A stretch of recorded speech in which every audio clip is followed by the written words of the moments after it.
sfârșit, Petru, au plecat, a spus Lida Nicolaevna, winking la o mică fotografie a soțului ei, sprijinită de un pahar, care se înălța deasupra unei farfurii goale de pe masă.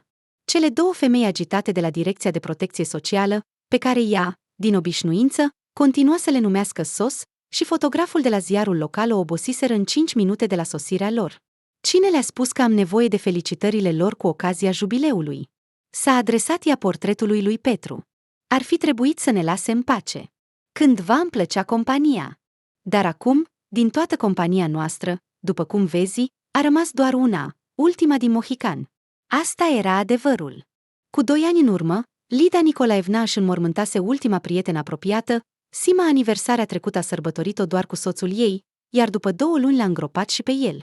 Deja 10 luni era singură. Uneori, noua vecină, Tamara, mai venea pe la ea.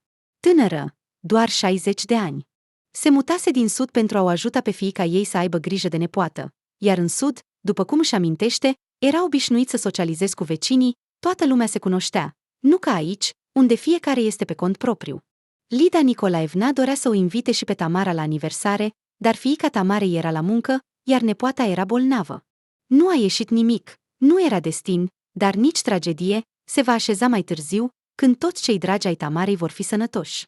Lida Nicolaevna avea o verișoară, fiica singurei verișoare a mamei ei. Dar aceasta locuia cu familia în Moscova, suna din când în când de sărbători mari și niciodată nu venea. Lida Nicolaevna nu se supăra. De-a lungul anilor, uitase cum arată verișoara ei. Se gândea fără supărare că această verișoară puțin cunoscută va moșteni apartamentul lor cu Petru.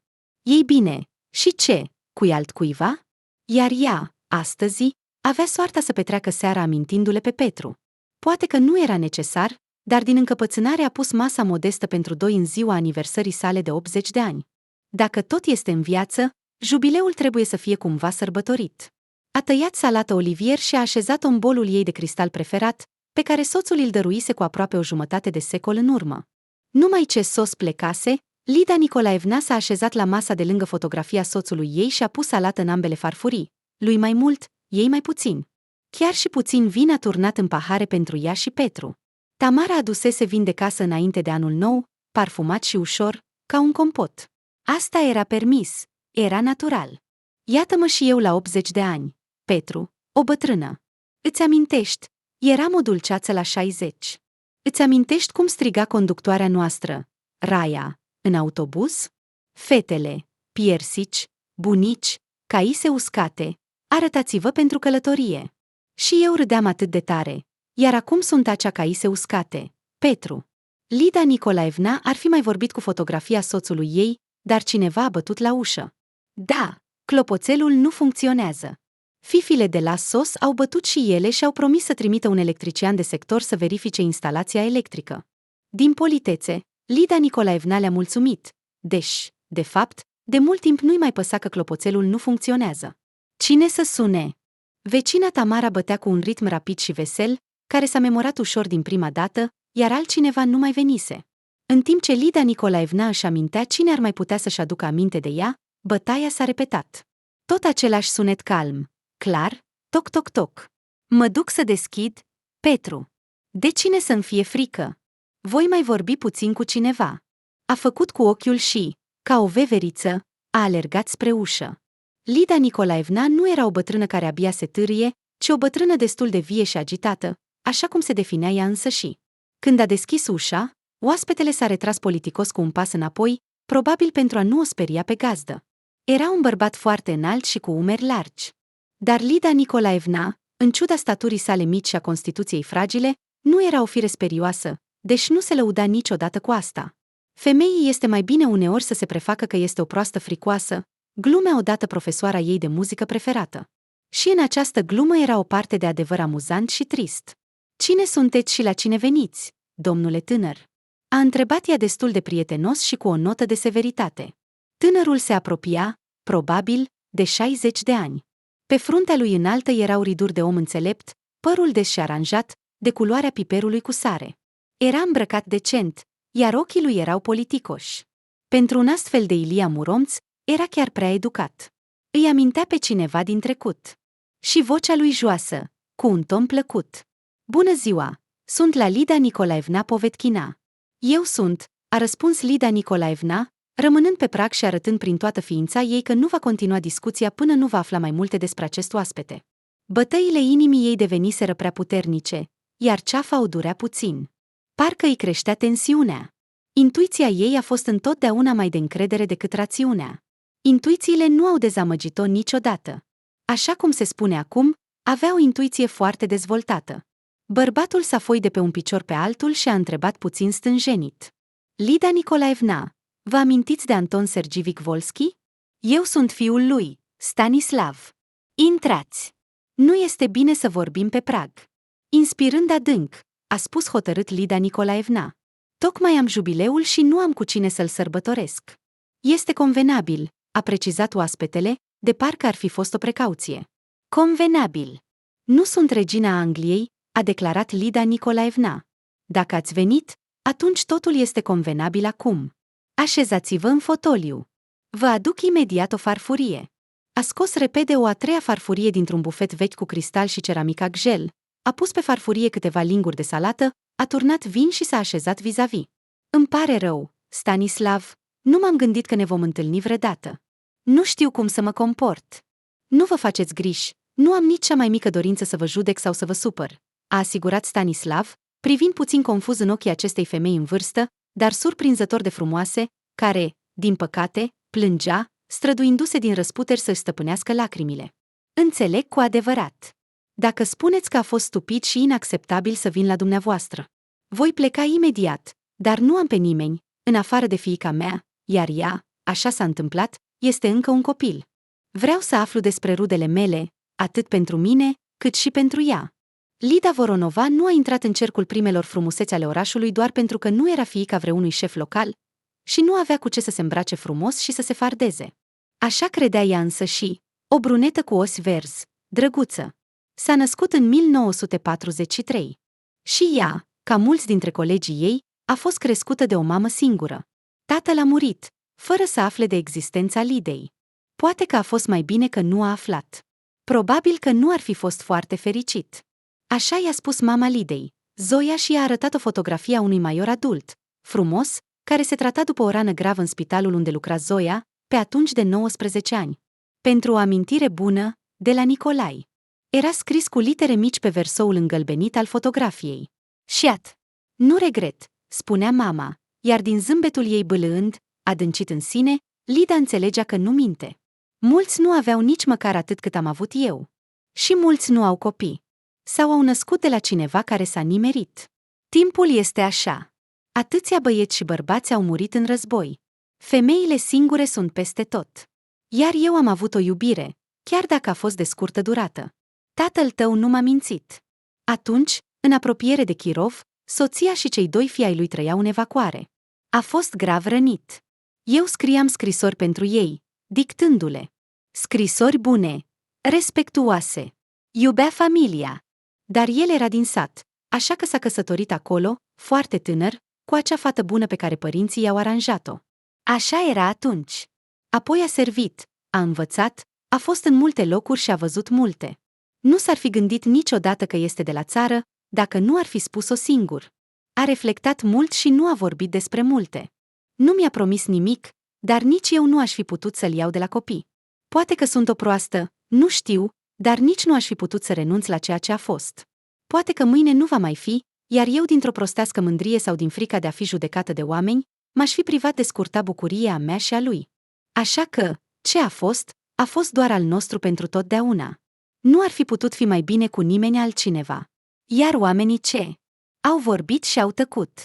Dar tu ești aici, frumusețea mea aurie. Mama o iubea pe Lida și încerca să o răsfețe cât putea. În acele vremuri, în cercul lor, era obișnuit să crești copiii cu strictețe, dar mama nu o deranja pe Lida cu strictețea. Cine știe cum le va fi fetițelor noastre, le explica ea prietenelor, neînțelegând cum se poate să nu înțeleagă asta. Să trăiască măcar în casa părinților în dragoste, așa cred eu, și nu trebuie să mă convingi altfel. Lida învăța ușor, dar fără un entuziasm deosebit. Nici măcar nu putea decide ce îi se părea mai plictisitor, materiile școlare sau activitatea socială.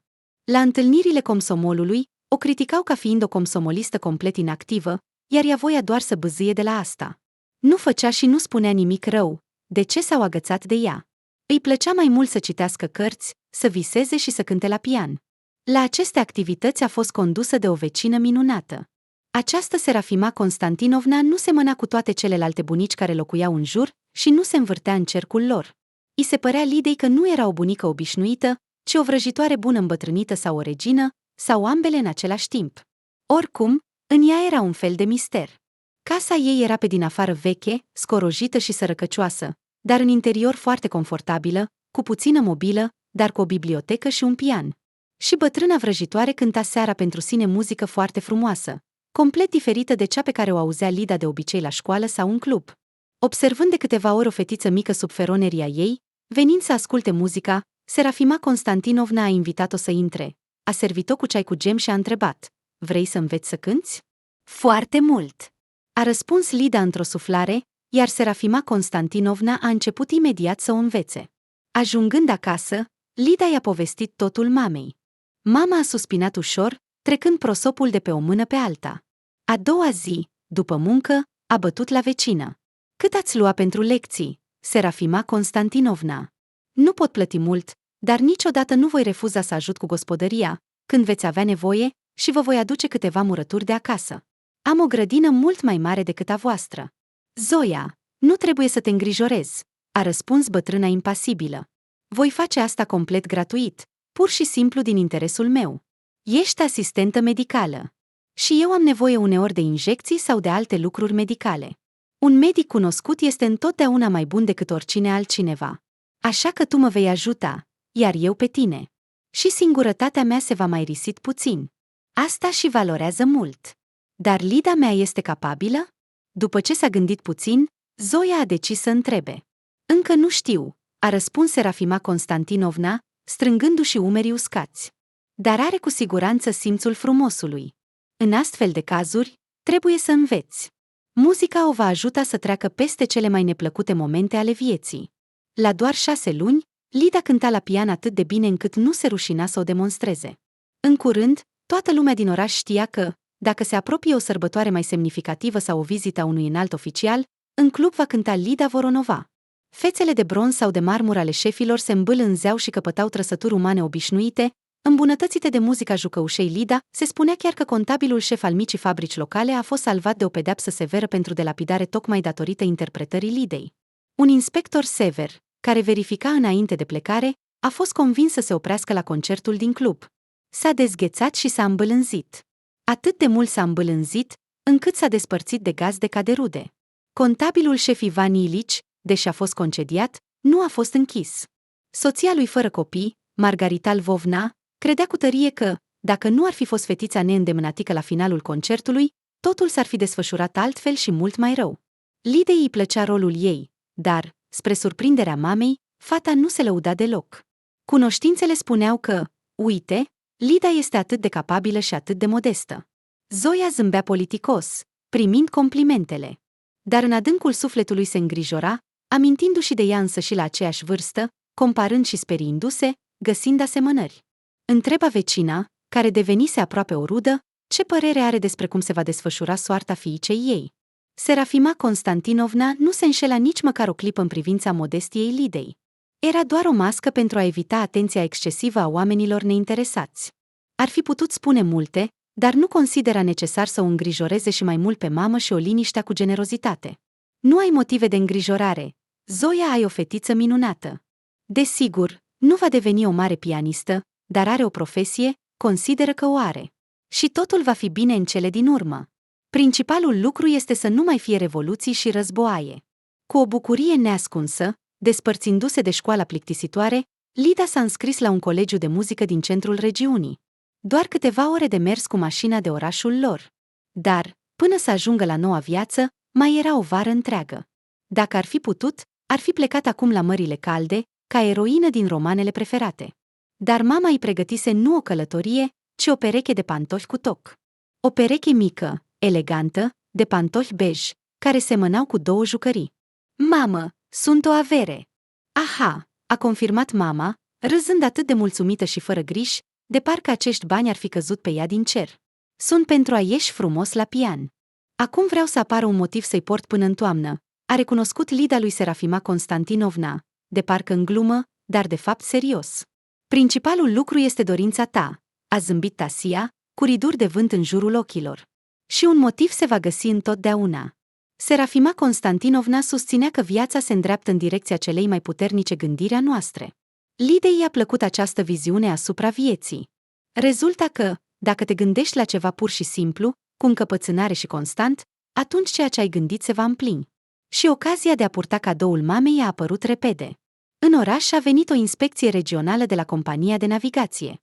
Desigur, nu exista și nu era planificat un telefon în casa de lemn din perioada prerevoluționară a Voronovilor de pe malul râului, așa că, într-o seară, directorul Casei de Cultură Locale a intrat fără ceremonii la Voronovi. Privind în jur și neobservând martori, a suspinat. Zoia, unde este Lida ta? Se plimbă prin oraș cu prietenele. Probabil pe undeva pe râu. Undeva unde sunt dansuri în parc. Când va apărea, să vină la mine. Te rog, Zoia, nu uita, este serios. Vor veni de la conducerea regională. Trebuie să întâmpinăm cum se cuvine.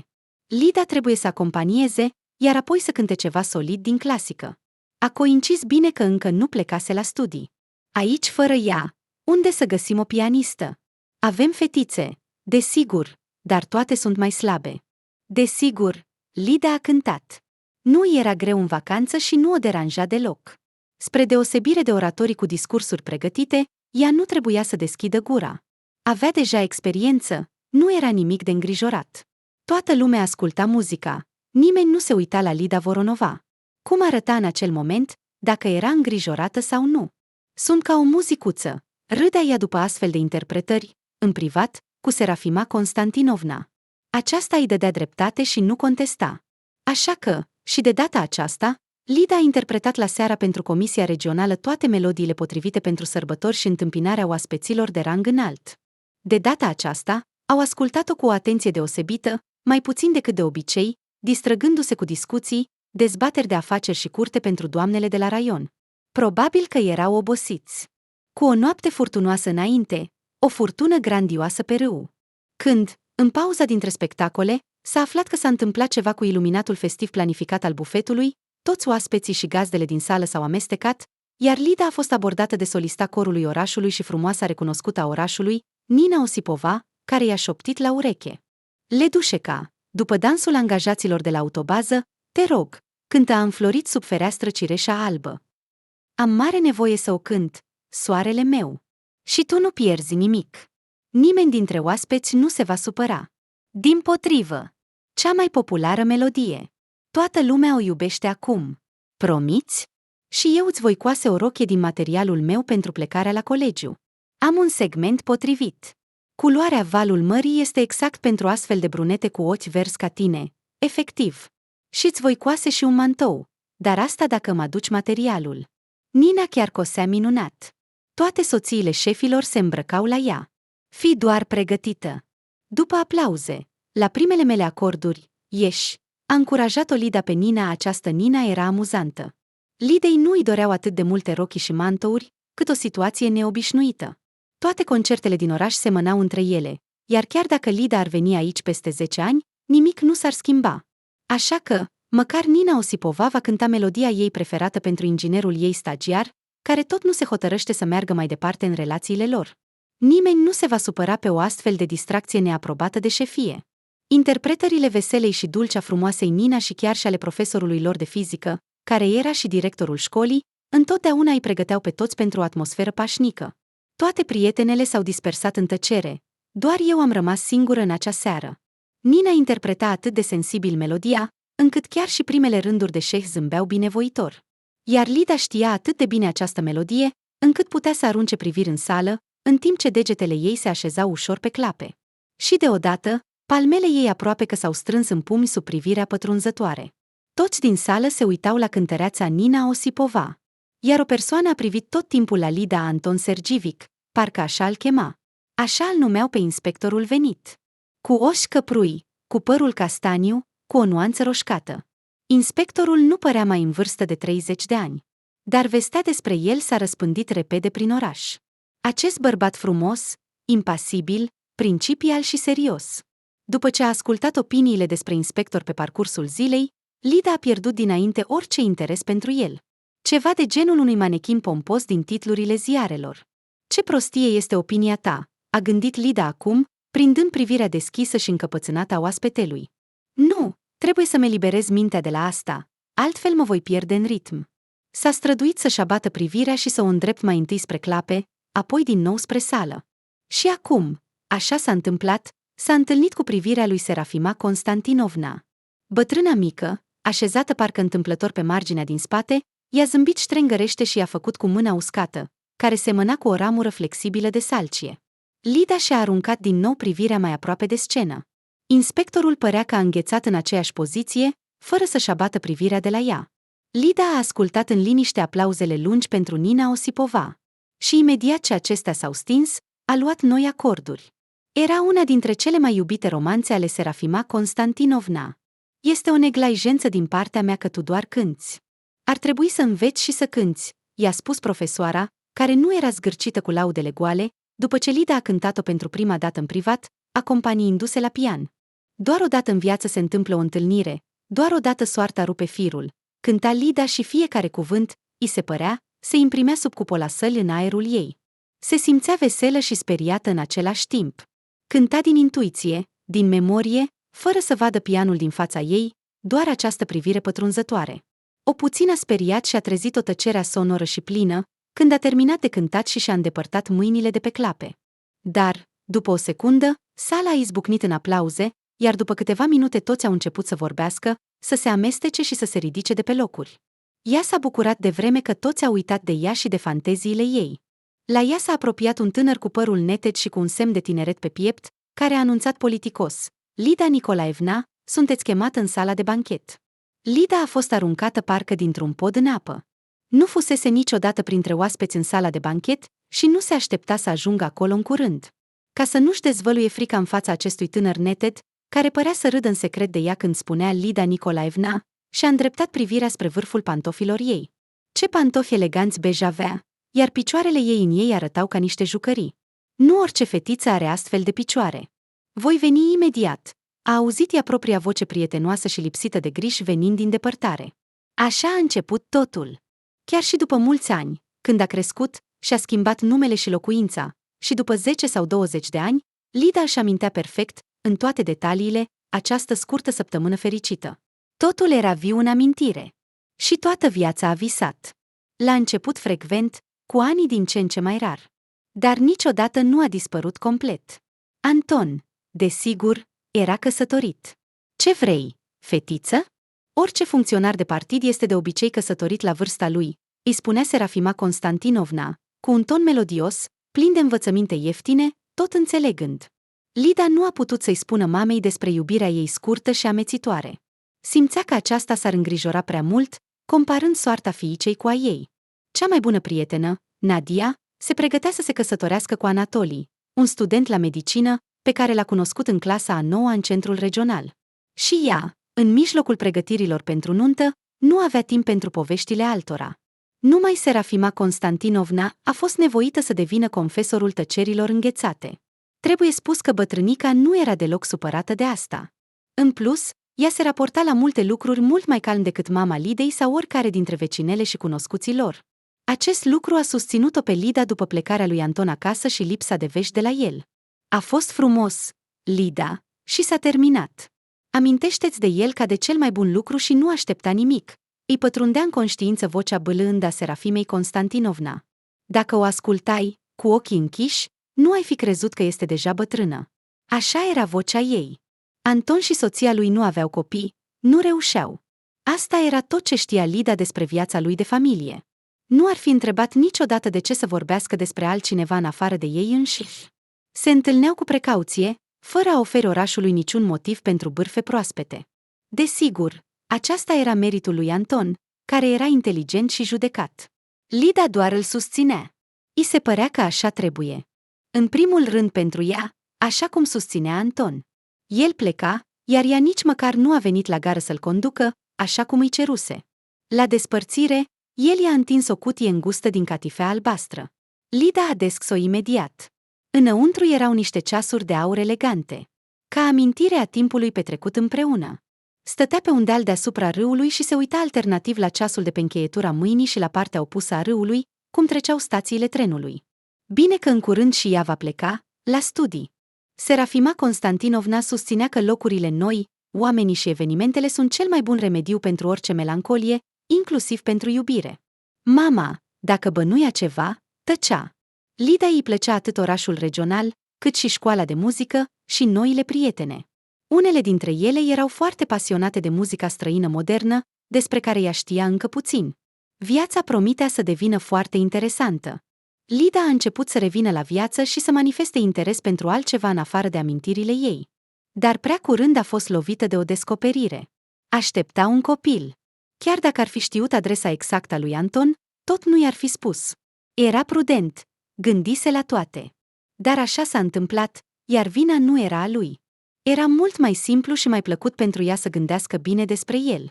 Da, voia să plece de mult din acest orășel.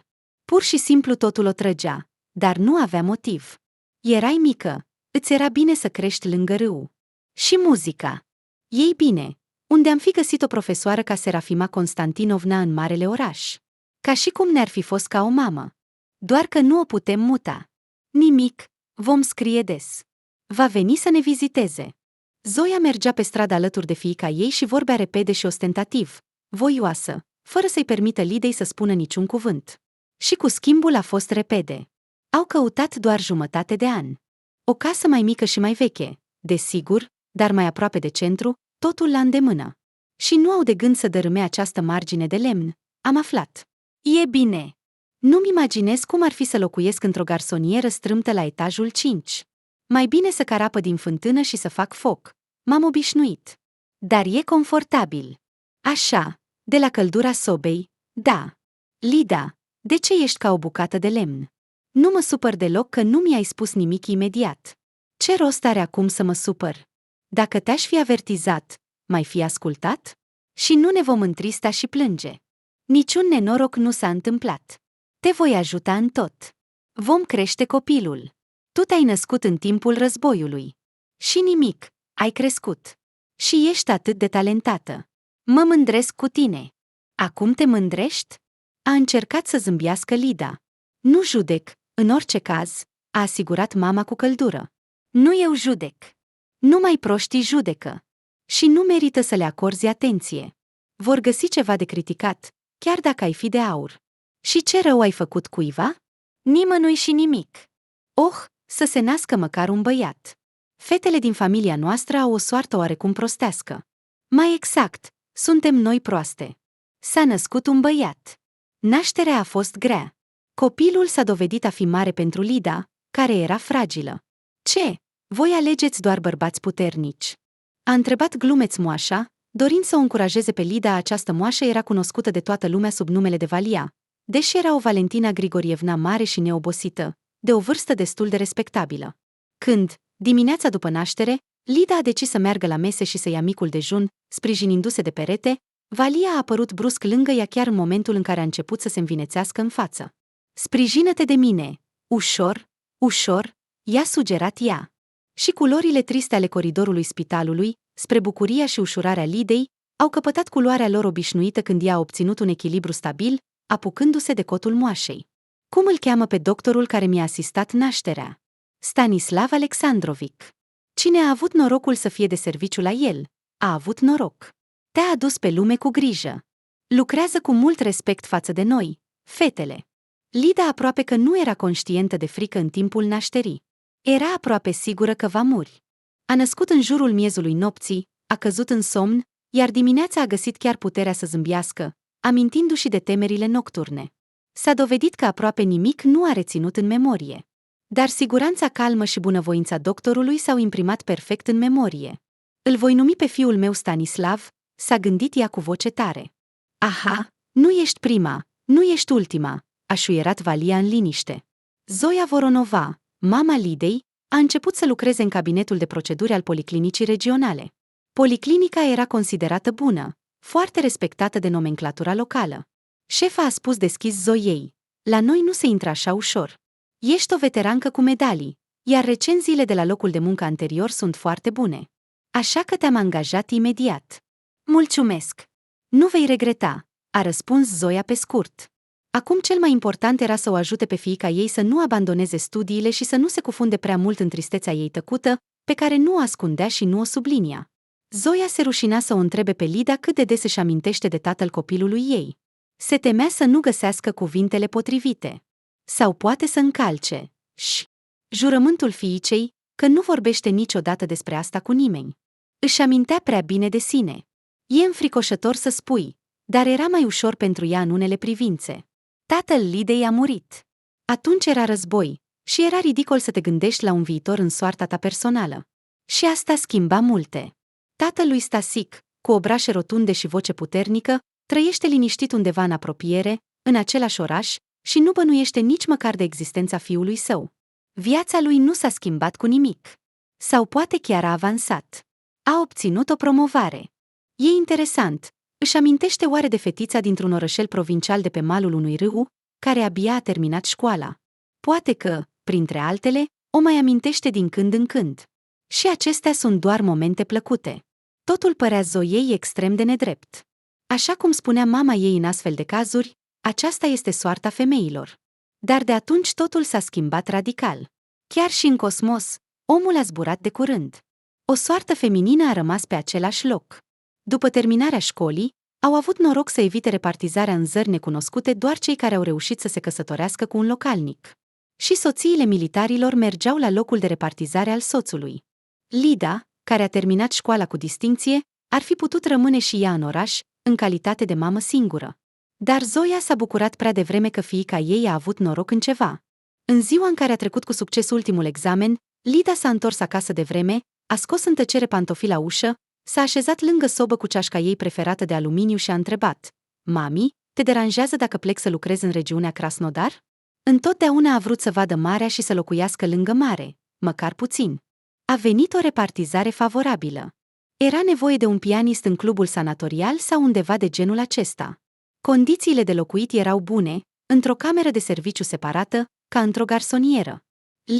Zoia s-a simțit puțin derutată, iar în astfel de momente era foarte greu să găsească cuvintele. Ei bine, rămân aici singură să mă plictisesc. Oricum nu aș fi putut evita asta, chiar dacă viața ta s-ar fi desfășurat puțin diferit. Dar Stasic, ce se va întâmpla cu el? E greu să ai un copil fără rude și într-un oraș străin. Te-ai obișnuit că el este mereu sub supravegherea mea, iar acolo, în afară de mătușile de la grădiniță, nu va fi nimeni. Nu ți este frică? Dar Lida, ale cărei lacrimi Zoia nu le-a văzut de 10 ani, dacă nu mai mult, a început să plângă fără sunet, amar. Stătea cu spatele drept, sprijinindu-se cu coatele de masă și cu palmele pe bărbie, și plângea în 3 râuri. Vreau să plec. Sunt obosită. Mamă! Poate că nu ai observat? Nici măcar nu am prietene aici. Fetele ies la plimbare sau la dansuri după cursuri, iar eu stau cu copilul. Nu am nicio viață a mea. Fie îmi compătimesc, fie bârfește pe la spate și nu există o cale de mijloc. Chiar și profesorii sunt la fel, de parcă eu m-aș deosebi de ei cu ceva. Simt asta în fiecare zi. Dacă te vei uita așa, și în altă parte va fi la fel, a obiectat mama bâlând. Lida a dat din mână, a suspinat disperată și a oprit plânsul. Și toată seara nu a mai spus niciun cuvânt. Chiar și cu Stasic a jucat în tăcere și distant. De parcă gândurile ei erau departe. Aproape până dimineața, Zoia s-a gândit. Nu putea adormi. Știa sigur că și Lida nu dormea. Nu auzea respirația ei liniștită, ca de obicei. Bine că Stasic sfărăia în pătuț, ca de obicei. La schimbarea de dimineață s-a ridicat, abia adormind câteva ore. Lida s-a ridicat, deși nu avea unde să se grăbească atât de devreme. S-a apropiat, îmbrățișând-o cu grijă din spate. Îmi pare rău, mami, pur și simplu sunt obosită de examene, cred. Am spus ieri tot felul de prostii. Nu, înțeleg bine despre ce vorbești, a răspuns Zoia. M-am gândit la ceva. Pleacă la sud pentru repartizare, dacă te cheamă atât de tare acolo. Poate că viața se va schimba în bine odată cu schimbarea locului. De ce nu? Așa se întâmplă. Iar noi, eu și Stasic, vom trăi aici acești 3 ani sau cât trebuie să lucrăm. Eu sunt o bunică tânără și energică. La vârsta mea, încă mai nasc copii, nu doar cresc nepoți. Mami, dar Stas este totuși fiul meu, Iar eu plec atât de departe și pentru atât de mult timp, a obiectat Lida, puțin nesigură. Nu te rușina, fiică, a zâmbit Zoia. Nu este nimic rușinos aici. Nu lași un copil pe mâna unui străin și nu-l lași pe pragul cuiva. Mama mea, ți-am povestit, când s-a angajat la fabrică în oraș, am stat și eu la bunica în sat.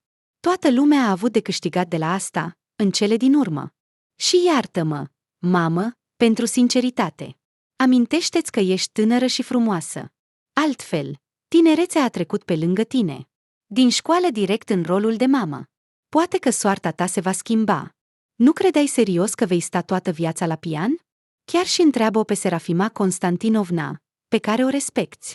Serafima Constantinovna a fost menționată de mama, pur și simplu pentru a convinge. Dar Lida a luat sfatul ei ca pe un adevăr și s-a dus la gară pentru trenul de zi, să-și viziteze vechea profesoară. S-a întors a doua zi, gânditoare, dar ciudat de calmă. Cum e Serafima noastră? A întrebat Zoia cu prudență. E bine, sare ca o ciocârlie. Nu s-a îmbătrânit deloc. Știi ce mi-a spus? Că decizia este doar a mea. Nu are și nici nu a avut copii și nu poate să-mi dea sfaturi. Nu a fost în locul meu.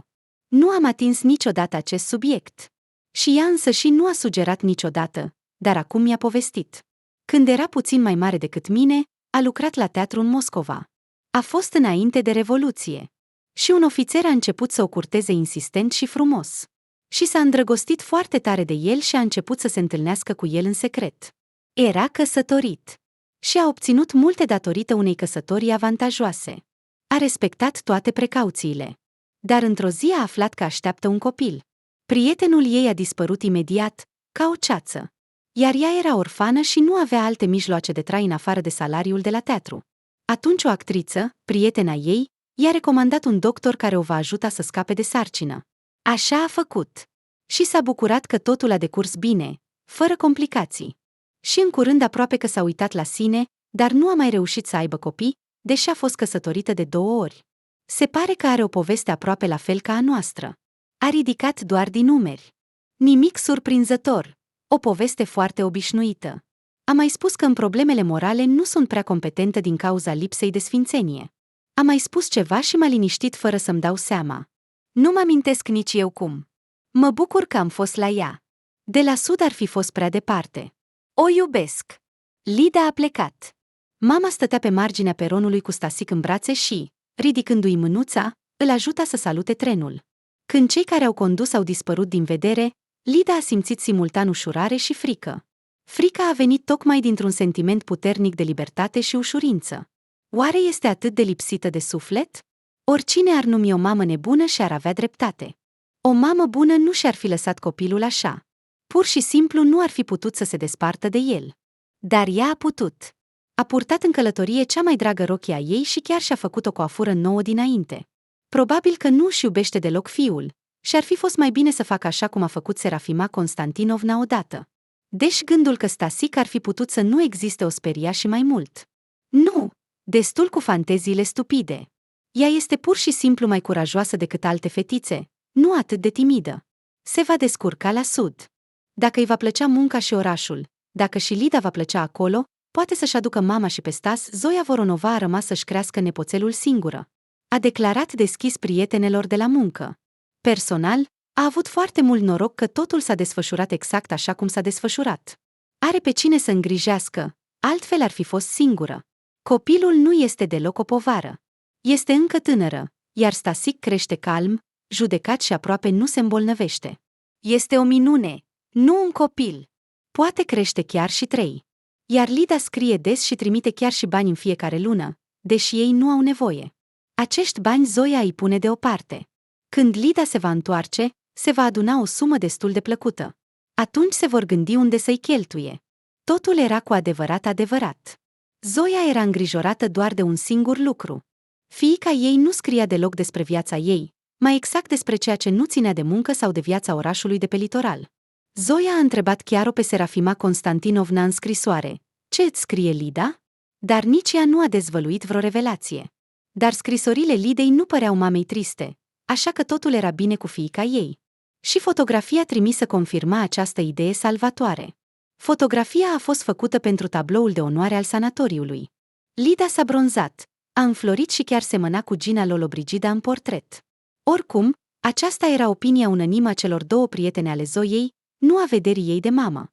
Zoia, vei vedea, fiica ta Lida își va aranja cu siguranță soarta. Cu atât mai mult cu cât lucrează într-un astfel de loc, la vedere. Mereu frumoasă la muncă, mereu în centrul atenției.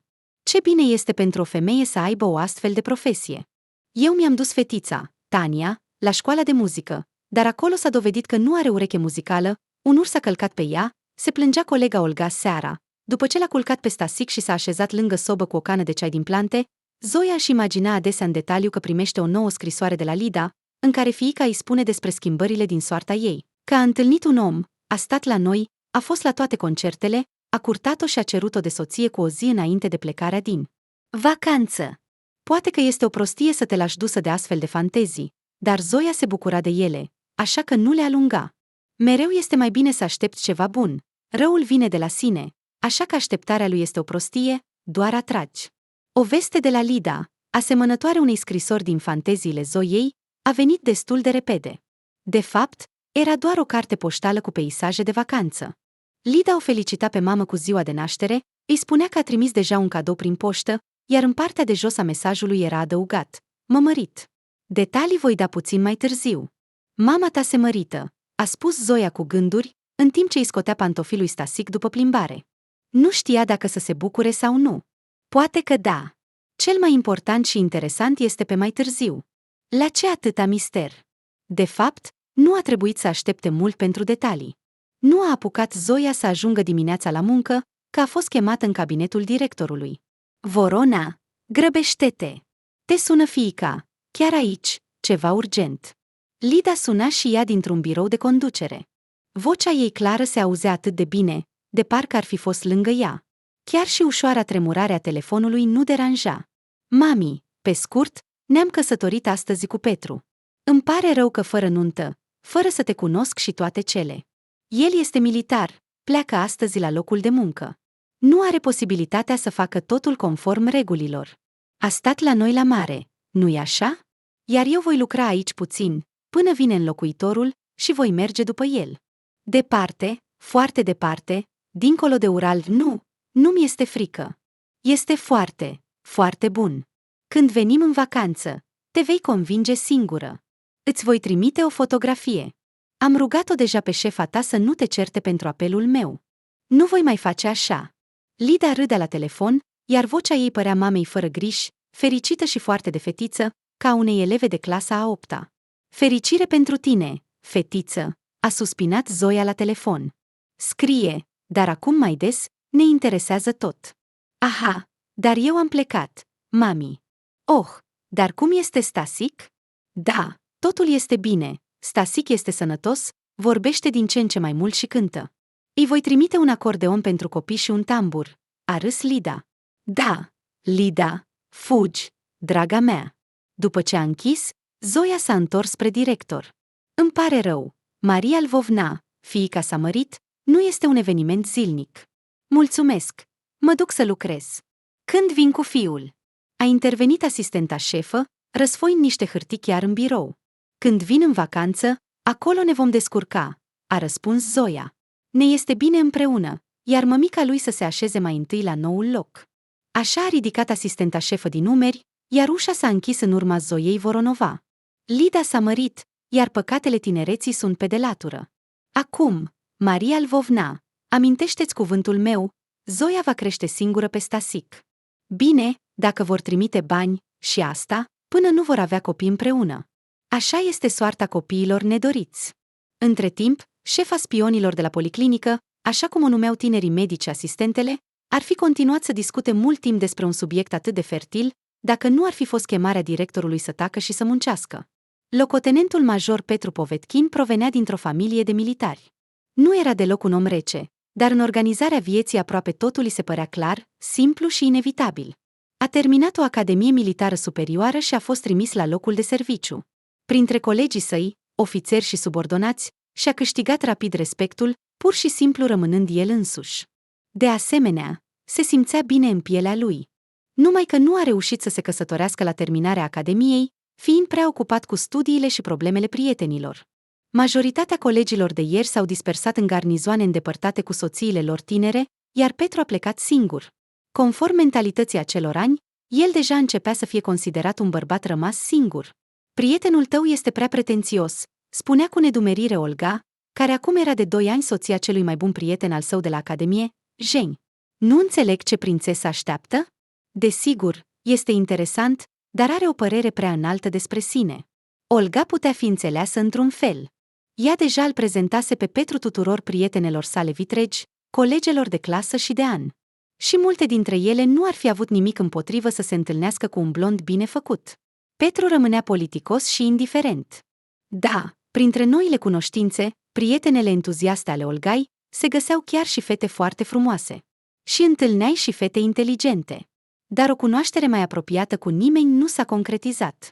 Întotdeauna existau alte lucruri mai importante de făcut, iar fata era uitată. O zâmbet bâlând și umil îl îndemna pe Olga, viitorul soț dorind să justifice prietenul. Pietca, dimpotrivă, este foarte modest. Pur și simplu este prea serios. Termină cu aceste întâlniri, doar îl faci să se simtă jenat.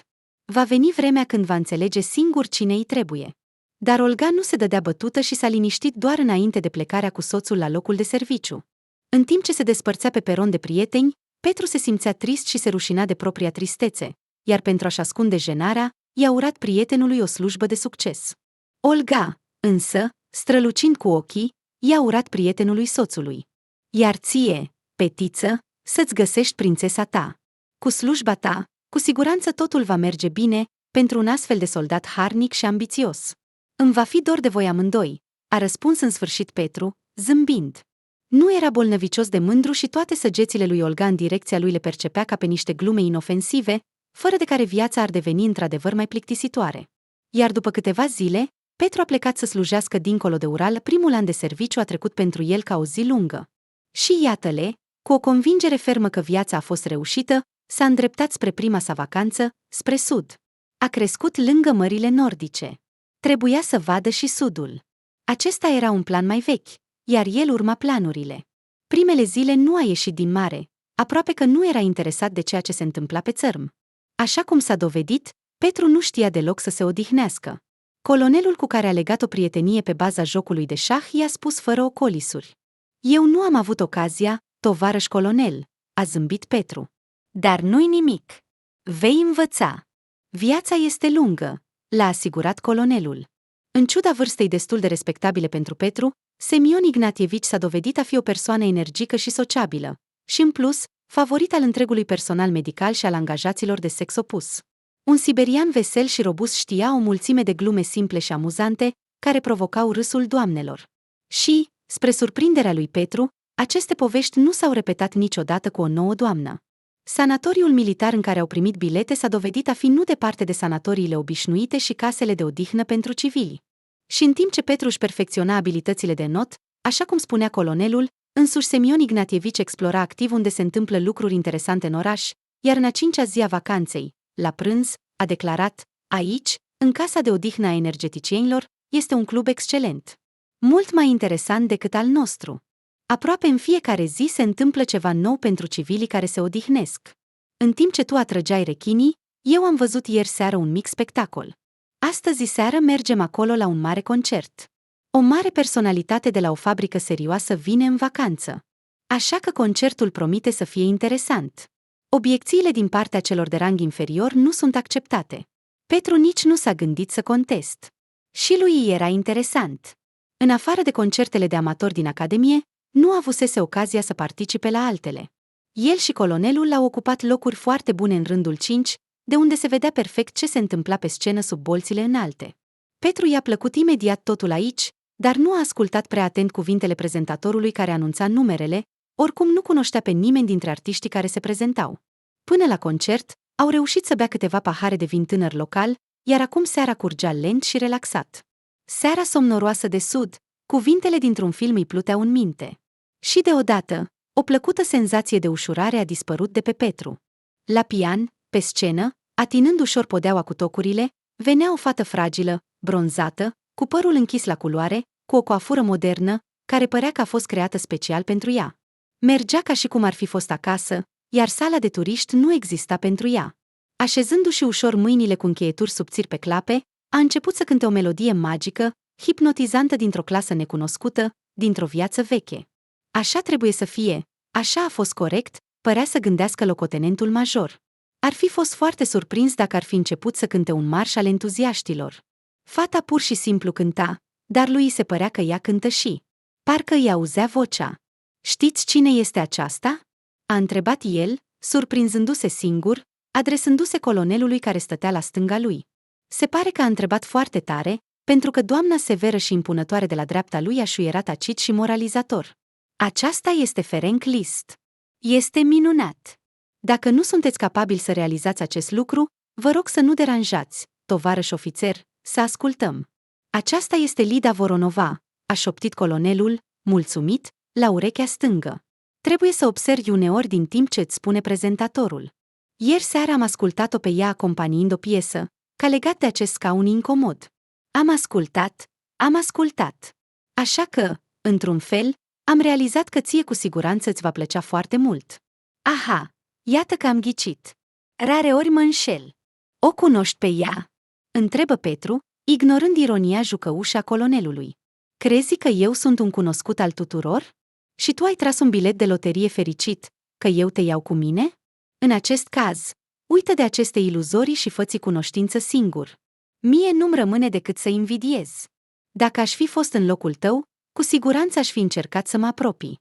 Și îți recomand din suflet, după concert, să pleci imediat. Lida a învățat ușor, fără efort, să aibă o manieră prietenoasă, care nu jignește pe nimeni și nu o obligă la nimic, în interacțiunea cu turiștii din sanatoriu care doreau să o cunoască. Strategia s-a dovedit a fi eficientă și îi permitea să trăiască plăcut și liniștit, să se ocupe de munca ei preferată, fără a încălca reguli și protejându-se de dezamăgiri. A menține distanța este întotdeauna cea mai bună soluție. Dar acum știa cu siguranță că acesta nu era cazul. Ofițerul cu ochi cenușii nu-i amintea deloc de căutătorii de aventuri de vacanță, toate tipurile cărora învățase să le recunoască destul de repede după 6 luni de muncă. El s-a prezentat stângaci și a încercat să o curteze stângaci, iar ea nu l-a ajutat cu nimic, doar nu l-a deranjat. Totul în ea părea să fie înghețat. Îi plăcea prea mult. Se asculta pe sine și se mira. Îl compara cu prima ei iubire, cu tatăl copilului ei. Și recunoștea sincer că Anton pierdea în toate, deși era mai bogat, mai hotărât și mai strălucitor. Tatăl lui Stas o trata cu condescendență, ca pe o jucărie drăguță, destul de valoroasă, dar una dintre multele care fuseseră create pentru el și pentru cei ca el. Petru întreba, ce părere ai despre asta? Ce te îngrijorează? Nu ești obosită? Poate ar trebui să ne așezăm în acest loc frumos? Lida nu putea face nimic în legătură cu faptul că recunoștința ei pentru atenția caldă pe care i-o acorda se transforma în afecțiune fierbinte și, în plus, nu o speria deloc. Te iubesc foarte mult.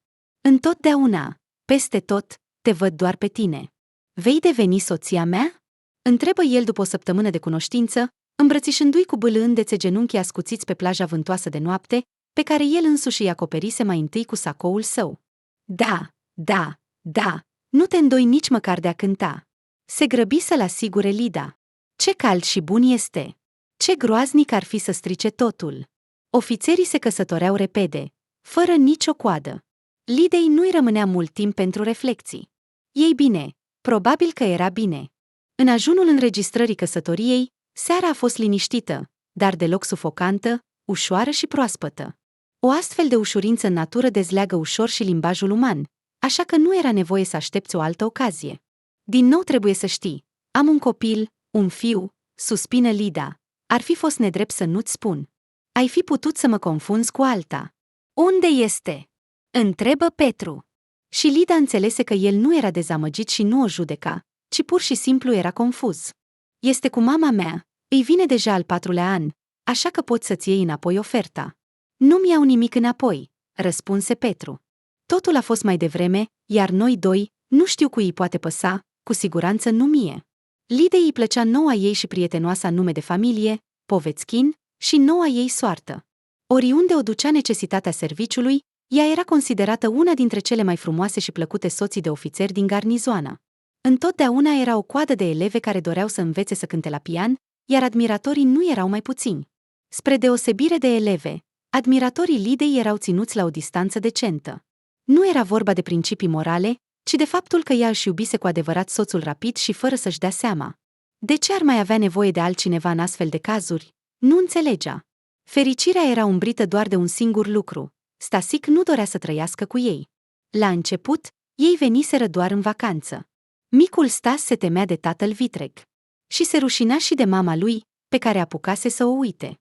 Este un băiat foarte deștept, șoptea Zoia fiicei sale cu mândrie caldă seara. Îi citești o poezie sau o rime, iar el o repetă imediat. Îți dai seama? Toată lumea spune cu o singură voce, și educatorii, și medicii. Este un băiat foarte capabil. Nu-l lua de la noi. Lida, voi sunteți mereu în mișcare, nu rămâneți mult timp într-un loc. Aici va merge la școala engleză. Așa va fi mai bine pentru toți. Mai bine pentru voi și pentru el. Și nu sunt singură. În curând veți avea și copii comunii. Iar Stas va înțelege totul când va crește. Vei vedea. Zoia observase. Ginerele se descurca stângaci cu copilul, deși se străduia foarte mult. Poate dacă Stasic ar fi fost mai bâlând și mai comunicativ, totul s-ar fi aranjat de la sine. Dar Stas era neîncrezător și precaut, iar gardul invizibil și spinos dintre el și tatăl vitreg nu s-a prăbușit niciodată. În timp ce fiica și ginerele ei erau oaspeți, Zoia a auzit de 2 ori în spatele paravanului cum Lida plângea, iar Petru o consola. Ce să facem? Fiul iubește bunica, îi este bine cu ea. Iar noi vom trimite bani pentru ei lunar, pentru tot ce au nevoie, fără întrebări. Iar când vom avea copii proprii, poate că prin ei se va rezolva totul cu Stas, copiii se înțeleg mai repede decât adulții. Zoia suspina cu o ușoară tristețe. E bine măcar că ginerele este un om bun. Dar, evident, își dorește copii proprii, mai ales că fiul vitreg nu se apropie de el. Dar nu reușeau să aibă copii proprii dintr-un motiv sau altul. Și fiica și ginerele veneau din ce în ce mai rar, iar Stas aproape că se obișnuise să nu o mai aibă pe mamă. Iar când a venit vremea să înceapă școala, tatăl său a apărut, mai exact, mai întâi soția lui. Zoia știa întotdeauna că chiar și cel mai mare oraș este atât de mic, încât toți cei care au nevoie pot afla, dacă doresc, ceea ce le trebuie. Stasic a citit în fața comisiei 2 poezii în engleză, a cântat o melodie scurtă, a răspuns cu calm la câteva întrebări și a fost acceptat la școală.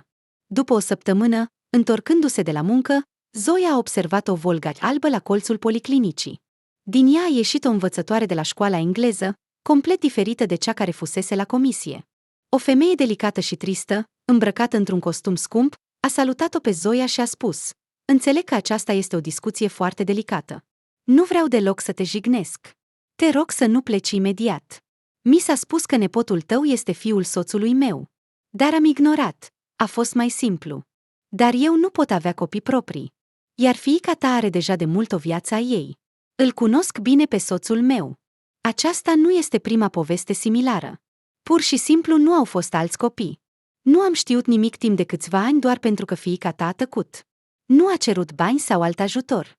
Nu a umblat prin organizații cu dezvăluiri. Te miră? Dar se întâmplă și mai rău.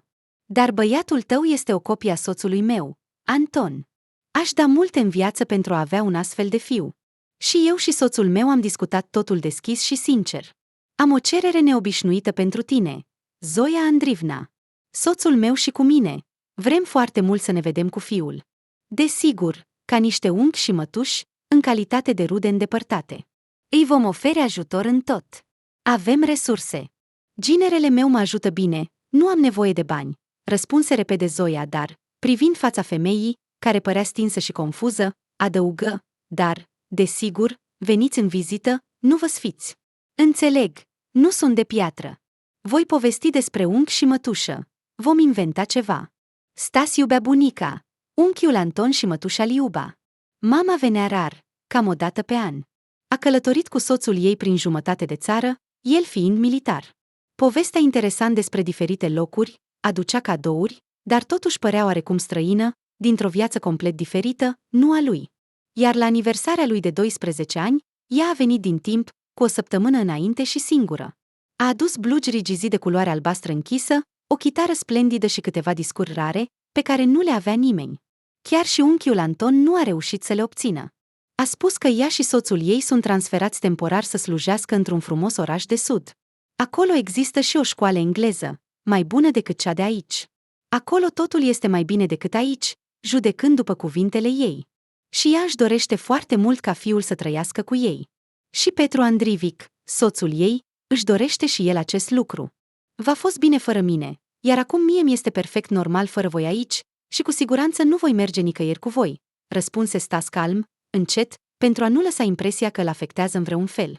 Da, ai dreptate, te înțeleg, așa trebuie să fie, răspunse ea. Aha, pe curând, confirmă el, pentru a o face să plece mai repede. Și ea nu a mai apărut. Sunt mult mai mult decât fericită. E greu să dau o definiție. A ales cu grijă cuvintele Lida Nicolaevna. Sunt fericită că voi mi-ați iertat. Măcar pur și simplu, uman. Nu vreau să mă justific. Așa m-am născut. Pentru mine, dragostea masculină a fost întotdeauna cea mai importantă. Iar când am crescut și am început să mă gândesc și la maternitate, era deja prea târziu. Fiul meu nu m-a iertat și a făcut bine. Și că nu am alți copii, de asemenea, este corect. Sunt o mamă întâmplătoare, dacă stai să te gândești. Am avut noroc în viață. Soțul meu, uite, stă în fața noastră în fotografie. Și fără copii, și fără un cămin confortabil, m-a iubit. A fost un astfel de om. Și îi părea rău, și tăcea. Știa cum am frământat în toți acești ani că mi-am abandonat fiul. Dar în ceea ce privește ceea ce mi-am dorit cel mai mult, am avut noroc. Nu am de ce să mă plâng. Iertați-mă, bătrânețe, pentru sinceritate. Înțeleg că e amuzant și prostesc, dar așa este. Te-a iubit și tatăl meu, spuse Stanislav cu o voce mai slabă. El a murit acum 6 luni. Nu brusc. A fost bolnav mult timp. Și în ultimele câteva luni a vorbit mult despre tine. A afirmat că atunci când te amintește, pentru el este ca un analgezic. M-a certat că din tineretea mea naivă ți-am răspuns atât de dur. Și a promis că va veni să-ți ceară iertare. Eu, după ani, m-am regretat foarte mult, de fapt. Dar nu am putut să mă hotărăsc să te caut. Ce iertare! Flutură repede mâna uscată Lida Nicolaevna, fără a dori să continue conversația lacrimogenă. Eu ar trebui să mă gândesc la asta acum, iar voi, tineri, aveți încă multe păcate de făcut. Și fiica ta cântă? Nu, Zoia nu cântă încă, dar vrea. Zoia! Aduceți-o! O voi învăța cu siguranță. Mâinile nu tremură încă.